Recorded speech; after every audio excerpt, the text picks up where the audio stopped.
Hello foodies, ఎలా ఉన్నారు? Welcome to Indian tasty recipes. ఇవాళ నేను మీకు చూపించబోయే రెసిపీ పన్నీర్ బుర్జీ.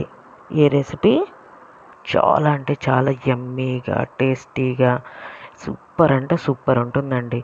ఇది చపాతీల్లో కానీ నాన్స్లో కానీ పెట్టుకొని తింటే ఆహా, ఎంత బాగుంటుందంటే అంత బాగుంటుంది. మరి ఈ రెసిపీలోకి వెళ్ళే ముందు మా ఛానల్ని లైక్ చేయండి, షేర్ చేయండి, సబ్స్క్రైబ్ చేయండి. ఈ రెసిపీ చూడాలనుందా? అయితే లెట్స్ గెట్ స్టార్టెడ్.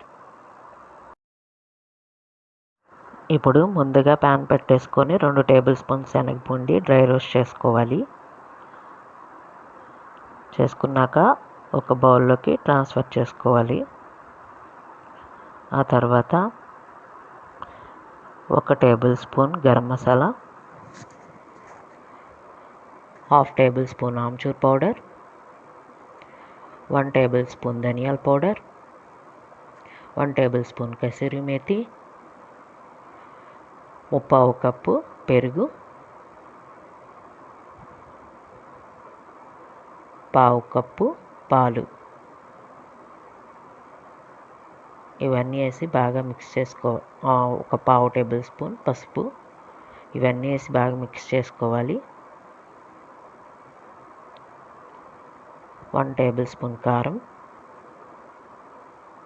బాగా మిక్స్ అవ్వాలండి. మళ్ళీ పొయ్యి మీద ప్యాన్ పెట్టేసుకొని 1 టేబుల్ స్పూన్ ఆయిల్ వేసుకొని 1 టీ స్పూన్ కారం వేసుకొని బాగా వేపుకోవాలి. లైట్గా పొంగు రావాలండి, అప్పటిదాకా వేపుకోండి. ఆ తర్వాత ఆ మిశ్రమాన్నంతా మనం ఇందాక ప్రిపేర్ చేసుకున్న మసాలా ఇది ఉంది కదా, దాంట్లో వేసేసుకొని బాగా మిక్స్ చేసుకోవాలి. ఇంక ఇది పక్కన పెట్టేసుకుందాం. మళ్ళీ సేమ్ ప్యాన్లో 2 table spoons oil, 2 cubes butter వేసుకుందాము. ఆ తర్వాత 1 కప్పు సన్నగా తరుక్కున్న ఉల్లిపాయలు, 1 ఇంచు సన్నగా తరుక్కున్న అల్లం బాగా వేసి ఆనియన్స్ కొంచెం వేగేదాకా వేపుకోవాలి.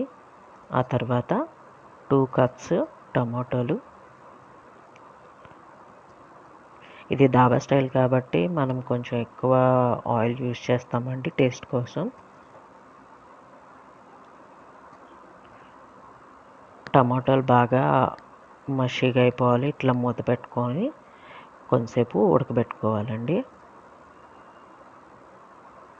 ఇప్పుడు అంతకుముందు ప్రిపేర్ చేసుకున్న మసాలా మిక్చర్ ఉంది కదా, అదంతా దీంట్లో వేసేసుకొని బాగా నీట్గా కలబెట్టేసేసుకోండి. ఆ తర్వాత రుచికి సరిపడా ఉప్పు వేసి బాగా మిక్స్ చేసుకొని మూత పెట్టేసుకోండి. చూసారు కదా, ఆయిల్ లైట్గా బయటకు వస్తుంది. ఇప్పుడు పన్నీర్ తీసుకొని ఇలా పిసికేసైనా వేసేసుకోండి, లేకపోతే గ్రేట్ చేసైనా వేసుకోండి. నేను 250 గ్రామ్స్ పన్నీర్ యూజ్ చేస్తున్నాను. ఇది ఎంత బాగుంటుందంటే అంత బాగుంటుందండి. ఇప్పుడు ఒక 1/2 కప్ వాటర్ పోసుకుందాము. ఇంకంతే, బాగా మిక్స్ చేసేసుకొని ఉడకబెట్టుకోవాలండి. చాలా అంటే చాలా ఈజీ ప్రాసెస్, చాలా ఫాస్ట్గా కూడా అయిపోతుంది. అండ్ పిల్లలైతే చాలా చాలా ఇష్టంగా తింటారు. రోటీస్లోకి అయితే చాలా బాగుంటుంది.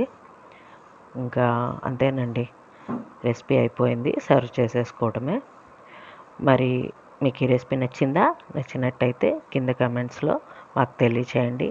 అండ్ వెళ్ళబోయే ముందు మేము ఇంకెక్కడైనా ఇంప్రూవ్ చేసుకోవాలేమో మాకు కింద కమెంట్స్లో చెప్పండి.